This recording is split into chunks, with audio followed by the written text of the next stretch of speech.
শাপলা চত্বরে হেফাজতে ইসলামের সমাবেশ ঘিরে সংগঠিত গণহত্যা তদন্ত চেয়ে আন্তর্জাতিক অপরাধ ট্রাইব্যুনালের তদন্ত সংস্থায় শেখ হাসিনার বিরুদ্ধে তদন্তের আবেদন করা হয়েছে। এদিকে পোশাক শ্রমিক সোহেল রানা হত্যার ঘটনায় সাবেক প্রধানমন্ত্রী শেখ হাসিনা সহ ২৫ জনের বিরুদ্ধে মামলা দায়ের হয়েছে। এছাড়া রাজধানীর যাত্রাবাড়িতে ছাত্র জনতার মিছিলে মোহাম্মদ ফরিদ শেখ নামে এক ব্যক্তি গুলিতে নিহত হয়েছিলেন। এ ঘটনায় শেখ হাসিনা, তার ছেলে সজীব ওয়াজেদ জয়, মেয়ে সাইমা ওয়াজেদ পুতুল ও বোন শেখ রেহানা সহ ২১ জনকে আসামি করে মামলা করা হয়েছে। বিস্তারিত আবু সাইদ অপুর রিপোর্টে। শাপলা চত্বরে হেফাজতে ইসলামের সমাবেশকে ঘিরে সংগঠিত গণহত্যার তদন্ত চেয়ে আন্তর্জাতিক অপরাধ ট্রাইব্যুনালের তদন্ত সংস্থায় শেখ হাসিনার বিরুদ্ধে তদন্তের আবেদন করা হয়েছে।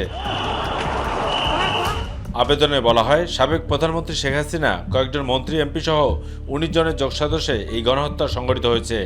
একই সাথে বেশ কয়েকটি গণমাধ্যমের ঊর্ধ্বতন কর্মকর্তাদেরও এই গণহত্যার সহযোগিতা হিসেবে উল্লেখ করা হয়। এছাড়াও গণজাগরণ মঞ্চের অন্যতম সংগঠক ডক্টর ইমরানের সরকারকেও এই আবেদনে অভিযুক্ত করা হয়েছে।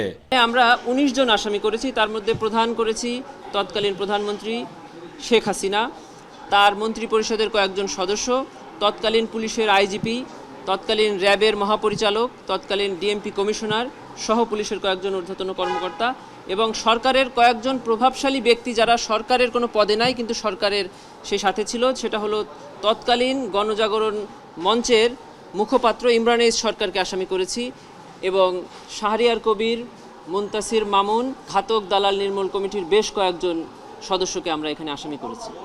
তৎকালীন মিডিয়া বন্ধ করে দিয়ে এই গণহত্যাটা করা হয়েছিল, এই জন্য মিডিয়ার কয়েকজন ব্যক্তিকে আমরা এখানে আসামি করেছি। আর এদিকে পোশাক শ্রমিক সোহেল রানা হত্যার ঘটনায় সাবেক প্রধানমন্ত্রী শেখ হাসিনা সহ ২৫ জনের বিরুদ্ধে মামলা করা হয়েছে। ঢাকার চিফ মেট্রোপলিটন ম্যাজিস্ট্রেট আদালতে মামলা করা হয়েছে।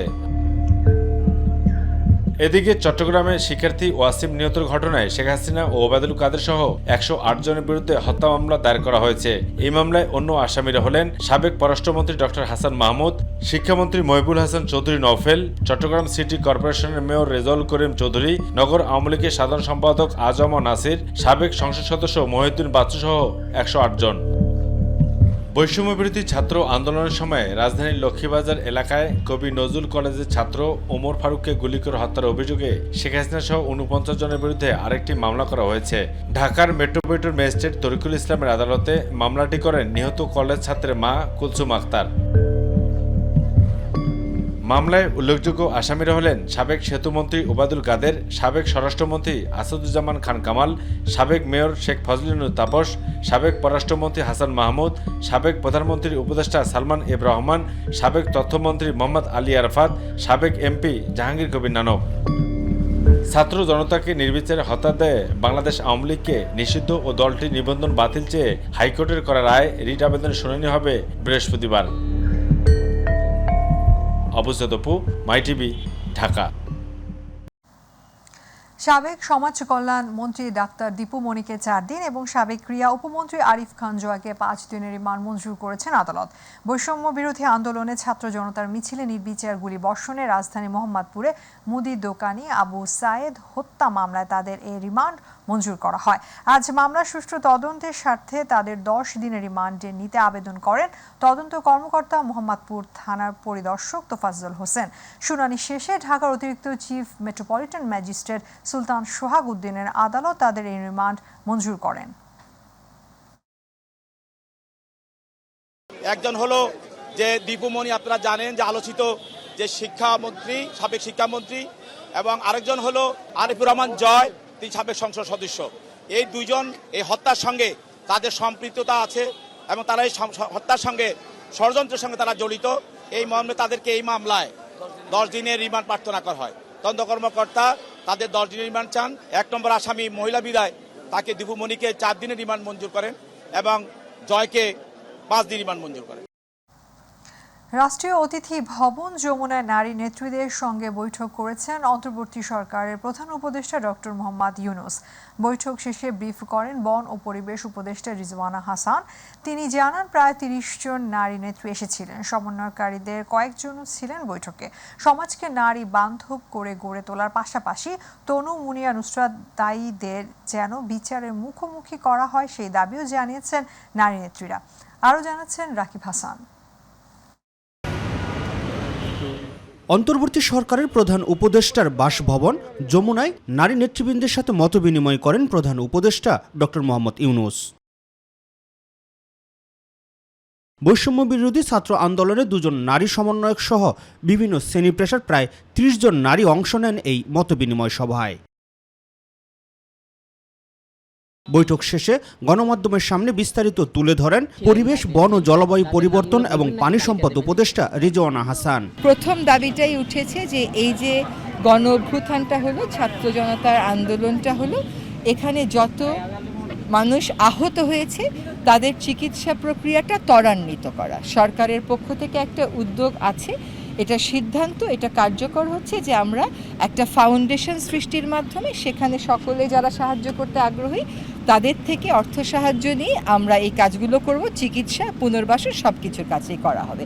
নারীদের উন্নয়নে বিক্ষিপ্তভাবে কাজ না করে একসাথে কাজ করা, প্রকল্পের কাজে তদারকিতে নারীদের অংশগ্রহণ নিশ্চিত করা সহ নারীর অধিকার নিশ্চিতে বেশ কিছু প্রস্তাবনার কথাও তুলে ধরেন রিজওয়ানা হাসান। নারীর প্রতি বৈষম্যমূলক অনেক আইন যেগুলো আন্তর্জাতিকও আছে, জাতীয় আছে, সেগুলোর ক্ষেত্রে বাংলাদেশের একটা স্পষ্ট অবস্থান নেওয়া, যেমন উত্তরাধিকারের ক্ষেত্রে সমান অধিকারের জন্য একটা অবস্থান নেওয়া, পারিবারিক ক্ষেত্রে, অভিভাবকত্বের ক্ষেত্রে, নাগরিকত্বের ক্ষেত্রে, এইগুলোতে আন্তর্জাতিক যে আইনগুলো আছে যেগুলো বৈষম্যটাকে অ্যাড্রেস করেছে, বাংলাদেশ সেগুলোর ব্যাপারে আন্তর্জাতিক আইনে কোথাও কোথাও রিজার্ভেশন রেখে দিয়েছে। তো সেই রিজার্ভেশনটা উইথড্র করারও একটা দাবি এসেছে। এ সময় বিস্তারিত আলোচনা না করে অগ্রাধিকার ভিত্তিতে প্রস্তাবনা তৈরি করতে প্রধান উপদেষ্টার নির্দেশনার কথা জানান পরিবেশ, বন ও জলবায়ু পরিবর্তন এবং পানি সম্পদ উপদেষ্টা। আপনারা নিজেরা এখন একটু বসে একটা এমন ম্যান্ডেট দেন যেখানে আমাদের কাজ করতে সুবিধা হবে। কারণ কাজটা আমরা শুরু করলাম, আর যদি শেষ করতে না পারি তাহলে অর্ধ সমাপ্ত কাজ করে লাভ নেই। কাজে আমাদেরকে এই এত সুপারিশের মধ্যেও কিছু অগ্রাধিকার ঠিক করেন, যেগুলো আমরা যদি করে না দিয়ে যাই হয়তো দলীয় সরকারের সময় সেটা করাটা একটু কষ্টকর হয়ে যাবে। সেই অগ্রাধিকারের তালিকাটা উনি ঠিক করবেন। রাকিব হাসান, মাই টিভি, ঢাকা। আওয়ামী দুঃশাসনের পর দেশের মানুষকে স্বস্তি দিতে নেতাকর্মীদের প্রতি গঠনমূলক রাজনীতির আহ্বান জানিয়েছেন বিএনপির ভারপ্রাপ্ত চেয়ারম্যান তারেক রহমান। এক ভার্চুয়াল বক্তব্যে তিনি আহ্বান জানান, বলেন গণ অভ্যুত্থানের সাফল্য ও উদ্দেশ্য নষ্ট করতে পরিকল্পিত ষড়যন্ত্র চলছে। ঐতিহাসিক গণ অভ্যুত্থানের সাফল্য ও উদ্দেশ্য নস্যাৎ করে দিতে সুপরিকল্পিতভাবে চলছে ষড়যন্ত্র, এবং এই ষড়যন্ত্রের অংশ হিসাবেই একটি ধর্মীয় জনগোষ্ঠীর উপরে পরিকল্পিত হামলার ছক কষে দেশে একটি অস্থিতিশীলতার সৃষ্টির অপচেষ্টা চালানো হয়েছিল। তবে হাসিনা পতন আন্দোলনের পক্ষের শক্তি এবং অন্তর্বর্তী সরকারের সময়োচিত পদক্ষেপের কারণে বিতাড়িত অপশক্তির পরিস্থিতির অবনতি ঘটাতে ব্যর্থ হয়েছে। কিন্তু তারপরেও তাদের ষড়যন্ত্র থেমে নেই। কিন্তু গণ অভ্যুত্থানে চেতনা ও লক্ষ্য সুসংহত করতে হলে বিতাড়িত গণবিরোধী শক্তিকে আইনের মুখোমুখি করার পাশাপাশি জনগণের রাজনৈতিক এবং অর্থনৈতিক ক্ষমতায়ন অত্যন্ত জরুরি। ছাত্র জনতার কাঙ্ক্ষিত একটি বৈষম্যহীন গণতান্ত্রিক বাংলাদেশ নির্মাণে অতীতের মতন ভবিষ্যতেও সংশ্লিষ্ট দেশের আইন মেনে সাধ্য মতন আপনারা আপনাদের যার যার অবস্থান থেকে ভূমিকা অব্যাহত রাখবেন। বিএনপির মহাসচিব মির্জা ফখরুল ইসলাম আলমগীর বলেছেন, দেশ ছেড়ে পালিয়ে গিয়ে শেখ হাসিনা বিপ্লবকে নস্যাৎ করার চক্রান্ত করছেন। তিনি বলেন, জাতি এখন ঋণের জালে আবদ্ধ। বিএনপি জাতীয় স্থায়ী কমিটির নবনির্বাচিত সদস্য মেজর অবসরপ্রাপ্ত হাফিজ উদ্দিন আহমেদ ও ডাক্তার এস.জেড.এম জাহিদ হোসেনের সাথে দলের প্রতিষ্ঠাতা জিয়াউর রহমানের সমাধিতে শ্রদ্ধা নিবেদনের পর তিনি এসব কথা বলেন। জঞ্জাল দূর করে দ্রুততম সময় নির্বাচন আয়োজনে অন্তর্বর্তী সরকারকে বিএনপি সময় দিতে চায় বলেও মন্তব্য করেন বিএনপির মহাসচিব। মাহবুব সৈকতের রিপোর্ট। সদ্য নিযুক্ত স্থায়ী কমিটির 2 সদস্য মেজর অবসরপ্রাপ্ত মেজর হাফিজউদ্দিন আহমেদ বীর বিক্রম এবং অধ্যাপক এ.জেড.এম জাহিদ হোসেনকে সঙ্গে নিয়ে দলের প্রতিষ্ঠাতা জিয়াউর রহমানের সমাধিতে ফুলেল শ্রদ্ধা জানান বিএনপি মহাসচিব। ফাতিহা পাঠ শেষে কথা বলেন সমসাময়িক প্রসঙ্গে। বিপ্লবের মধ্যে দিয়ে ফ্যাসিবাদী ফ্যাসিস্ট অত্যাচারী, নির্যাতনকারী, হত্যাকারী, নিপীড়নকারী শেখ হাসিনা দেশ ছেড়ে তার জনগণকে ছেড়ে পালিয়ে গেছে।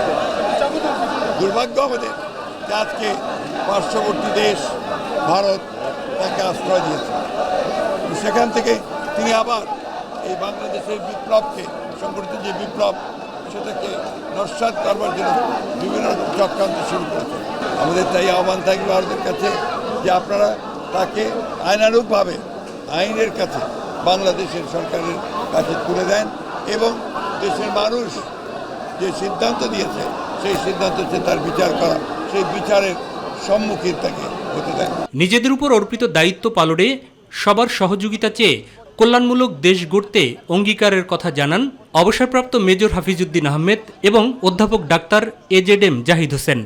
আর আজকে 2024-এর 5ই আগস্ট যে পতন হয়েছে, গত 860 বৎসর পরে লক্ষণ সেনের বংশধরের মতো তারা পালিয়ে গেছে। কাজে এইটির পুনরাবৃত্তি বাংলার মাটিতে যাতে আর না হয়। এই আগস্ট বিপ্লবে বাংলাদেশের দেশপ্রেমিক সেনাবাহিনী শেষ মুহূর্তে এসে জনগণের সাথে একাত্মতা ঘোষণা করে স্বৈরাচারকে বিতাড়নের জন্য গুরুত্বপূর্ণ ভূমিকা রেখেছে।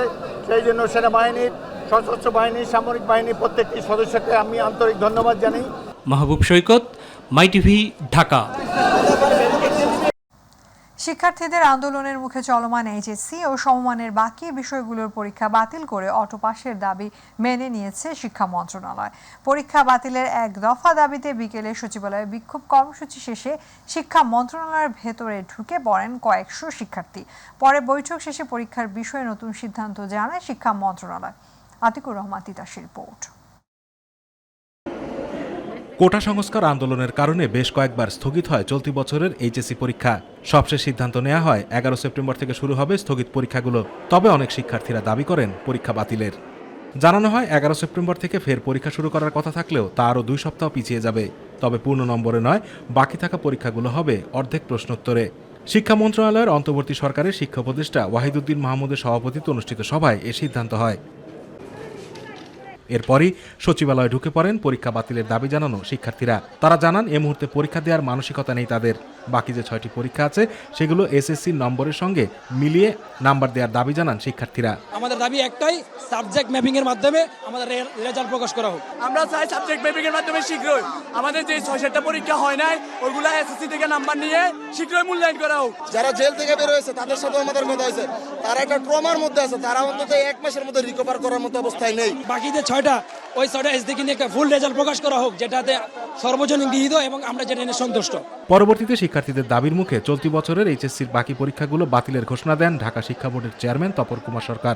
তবে ফল কিভাবে নির্ধারিত হবে সে ব্যাপারে সিদ্ধান্ত পরে জানানো হবে বলেও জানানো হয়।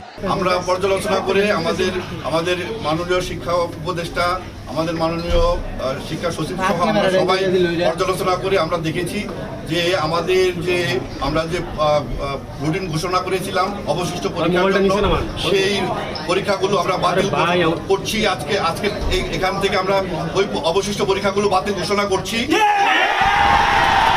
আতিকুর রহমান তিতাস, মাই টিভি। 1000 নোট বন্ধ হয়ে যাবে এমন কোনো সিদ্ধান্ত কিংবা আলোচনা হয়নি বলে জানিয়েছেন অর্থ ও পরিকল্পনা উপদেষ্টা ডক্টর সালেউদ্দিন আহমেদ। এদিকে শ্রম ও কর্মসংস্থান উপদেষ্টা আসিফ মাহমুদ সজীব জানিয়েছেন রানা প্লাজায় ক্ষতিগ্রস্তদের আর্থিক সহায়তা প্রদানে অনিয়মের বিষয়ে তদন্ত কমিটি গঠন করা হবে। সচিবালয়ের পৃথক সভায় তারা এসব কথা জানান। সাইদুর রহমান আবিরের রিপোর্ট। শ্রম ও কর্মসংস্থান মন্ত্রণালয়ের দায়িত্ব পাওয়ার পর প্রথম দিনেই সাভারের রানা প্লাজায় ক্ষতিগ্রস্ত শ্রমিকদের সাথে মতবিনিময় করে সংশ্লিষ্ট দপ্তরের আনুষ্ঠানিক কার্যক্রম শুরু করেন শ্রম ও কর্মসংস্থান উপদেষ্টা আসিফ মাহমুদ সজীব। আমি আপনাদের থেকে আসলে শুনতে চাই সেই সময়ের আপনাদের অভিজ্ঞতা এবং তৎপরবর্তীতে আপনারা কতটুকু সরকার থেকে সহযোগিতা পেয়েছেন। রানা প্লাজার দুর্ঘটনায় এখনো কোনো আর্থিক সহায়তা পায়নি বলে অভিযোগ করেন বৈঠকে ক্ষতিগ্রস্ত শ্রমিকরা। স্যার আমাদের কাছে হিসেব দিয়েছেন স্যার যে রানা প্লাজা ক্লেম অ্যাডমিনিস্ট্রেশনতে আমাদের টাকা দেওয়া হয় স্যার টাকা নাই কিন্তু চিঠি আছে স্যার, আমাদের কাছে স্যার চিঠি দেওয়া হয়েছে কিন্তু টাকা দেওয়া হয় নাই স্যার। এনাম পরে আবার হলো কি 5 বছর পর উনি রানা প্লাজা শ্রমিকদের চিকিৎসার কথা সব বললো, কিন্তু শ্রমিকদের 1 টাকা কোনো চিকিৎসা দেয় নাই, কোনো ক্ষতিপূরণ দেয় নাই। নতুন বাংলাদেশের শ্রমিকদের অধিকার নিশ্চিত করা হবে জানিয়ে শ্রম ও কর্মসংস্থান উপদেষ্টা বলেন, রানা প্লাজায় আহতদের আর্থিক সহায়তায় অনিয়ম খতিয়ে দেখতে শীঘ্রই তদন্ত কমিটি গঠন করা হবে। আওয়ামী লীগের আমলে আপনাদের ক্ষতিগ্রস্তদের এবং যারা নিহত হয়েছেন তাদের পরিবারের জন্য যেই ব্যবস্থা নেওয়া হয়েছিল তা কতটুকু সুষ্ঠুভাবে বাস্তবায়ন করা হয়েছে এবং বাস্তবেই আপনারা কতটুকু তার উপকার পেয়েছেন কি পান নাই সে বিষয়ে তদন্ত করার জন্য আমরা একটা তদন্ত কমিটি গঠন করব। আমি চাই আপনাদের মধ্য থেকে যারা ক্ষতিগ্রস্ত তাদের মধ্য থেকে সরাসরি একজন সেই তদন্ত কমিটিতে থাকবে এবং তিনি নিশ্চিত করবে যে বাস্তব চিত্রটা উঠে আসছে কিনা। এদিকে সচিবালয় চীন রাষ্ট্রদূতের সাথে বৈঠক শেষে গণমাধ্যম কর্মীদের সাথে কথা বলেন অর্থ উপদেষ্টা ডক্টর সালেউদ্দিন। তাদের কাছে আমরা অনুরোধ করেছি যে তোমরা তোমাদের সাপোর্ট, টেকনিক্যাল সাপোর্ট হোক, আর্থিক সাপোর্ট হোক, তা কন্টিনিউ করবে। এবং দে হ্যাভ অ্যাসিওরড আস, ইনফ্যাক্ট বলে যে আমরা যতটুকু করেছি তার চেয়ে বেশি করে আমরা আগ্রহ করি। 1000 টাকা নোট বন্ধের বিষয়ে নানা আলোচনার পর নিজের অবস্থান জানান তিনি। এই প্রসঙ্গে বলি, অনেকে আমার কাছে আসছে, এই 1000 টাকা দিয়ে দেন, কোথায় রেখে দিচ্ছি, এইগুলো সহজে এই সমস্ত ডিসিশন নেওয়া যাবে। এর আগে চীন বাংলাদেশ অতীতের মতো একসাথে কাজ করবে বলে জানান বাংলাদেশে নিযুক্ত চীনের রাষ্ট্রদূত। All know that China welcome this interim government. So we wish and support this interim government. Saidur Rahman Abir, my TV, Dhaka. পঙ্গু হাসপাতালে চিকিৎসাধীন বৈষম্য বিরোধী ছাত্র আন্দোলনে আহতদের চিকিৎসার খোঁজ নিয়েছেন অন্তর্বর্তীকালীন সরকারের স্বরাষ্ট্র উপদেষ্টা অবসরপ্রাপ্ত লেফটেন্যান্ট জেনারেল মোহাম্মদ জাহাঙ্গীর আলম চৌধুরী। পরিদর্শনের সময় তিনি বলেন, ছাত্র জনতার আন্দোলনে আহতদের চিকিৎসার সব ধরনের ব্যবস্থা নিচ্ছে সরকার। সকাল 9:30টায় অর্থোপেডিক হাসপাতাল ও পুনর্বাসন কেন্দ্রে গিয়ে চিকিৎসাধীন আহতদের খোঁজ খবর নেওয়ার সময় কথা বলেন তিনি বলেন, ছাত্র জনতার অভ্যুত্থানে আহতদের জন্য প্রয়োজনীয় সবকিছুই করছে সরকার। ভুল ত্রুটি হলে অন্তর্বর্তী সরকারকেও ছাত্র সমাজ চাপে রাখবে বলে মন্তব্য করেছেন বৈষম্য বিরোধী ছাত্র আন্দোলনের অন্যতম সমন্বয়ক সার্জিস আলম। রাজধানীর পঙ্গু হাসপাতালে চিকিৎসাধীন আন্দোলনে আহত 140 জনের সর্বশেষ পরিস্থিতি দেখার পর এমন কথা বলেন তিনি। আন্দোলনে আহতরা পর্যাপ্ত সহযোগিতা পাচ্ছে না অভিযোগ করে সার্জিস বলেন, লাল ফিতার দৌরাত্মে সরকারি সহায়তা বিলম্ব হচ্ছে। আমরা যারা রয়েছি আসলে আমরা একটা প্রেশার আমরা যেমন প্রেশার রেখেছিলাম যখন অন্য কোনো দল ক্ষমতা ছিল, তখন আমরা এই অন্তর্বর্তীকালীন সরকারকে প্রেশারেই রাখি। তারা যে কাজগুলো তাদের করা উচিত, তারা যদি এই কাজ না করে আমরা অবশ্যই তাদের ভুলগুলো তাদের চোখে আঙুল দিয়ে দেখিয়ে দিব এবং সেটি করার জন্য প্রেশার ক্রিয়েট করবো। এই জায়গা থেকে তাদের দায়বদ্ধতার জায়গা থেকে যতটুকু কাজ করা উচিত, যত দ্রুত করা উচিত, এটি তাদের করা উচিত। আর আহতদের যে লিস্ট বলছে, এই লিস্টটি অফিসিয়ালি এখনো আমরা পাইনি। আমরা আমাদের জায়গা থেকে প্রত্যাশা করি। ছাত্র আন্দোলনের সময় হামলার ঘটনায় শরীরে গুলি নিয়ে দিন পার করছে কুড়িগ্রামের ছেলে ইলহাম সরকার। উত্তরার armed police battalion school and কলেজের দ্বাদশ শ্রেণীতে অধ্যয়নরত ইলহাম থাকেন রাজধানীর আশকোনায়।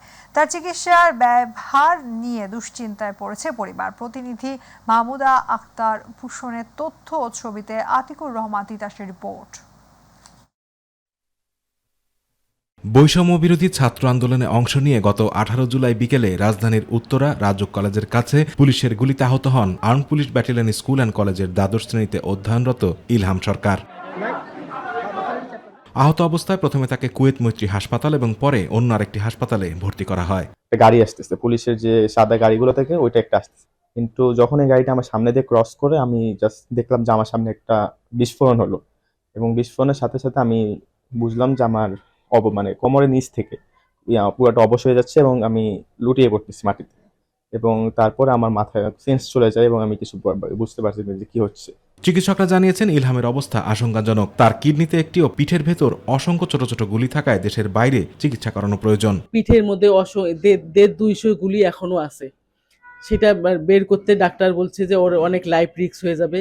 আমাদের মতো মধ্যবিত্ত ফ্যামিলি এত বড় ব্যয়বহুল চিকিৎসা করা আমাদের পক্ষে সম্ভব না। তাই আমি চাই আমার ছেলেকে বাইরে নিয়ে যেতে এবং ডাক্তার বলছে যে আপনারা বাইরে নিয়ে যান। তাই আপনাদের কাছে আমার আবেদন, আমার ছেলের জন্য আপনারা একটু সাহায্য করুন। ছেলের চিন্তায় ঘুম নেই বাবা মায়ের, সারাক্ষণ বুক চাপড়ে সন্তানের জন্য আহাজারি করছেন তিনি। কিভাবে সন্তানের চিকিৎসার ব্যয় মেটাবেন তা নিয়ে শঙ্কায় ইলহামের বাবা। এখন আমি আশা করতেছি হয়তো আমার ছেলে যদি কেউ আপনারা যদি আমার কাছে আকুল আবেদন থাকে, যদি সহযোগিতা করেন, পাশে থাকেন, তাহলে হয়তো আমি চিকিৎসাটা করাইতে পারবো দেশের বাইরে, এবং তারপরে আল্লাহ যদি ভালো করে ওকে নিয়ে আসেন। প্রাণের ভয় না পেয়ে দেশ মুক্তির সংগ্রামে গিয়ে আহত ইলহাম আবারও নিজের পায়ে উঠে দাঁড়াবে, গড়ে তুলবে স্বাভাবিক জীবন, এমন আশায় বুক বেঁধে আছেন ইলহামের স্বজন ও সহপাঠীরা। আতিকুর রহমান তিতাস, মাই টিভি। ছিল আমাদের এখনকার আয়োজন। পরবর্তী সংবাদ দেখার আমন্ত্রণ জানিয়ে এখনকার সংবাদ এখানে শেষ করছি। আল্লাহ হাফেজ।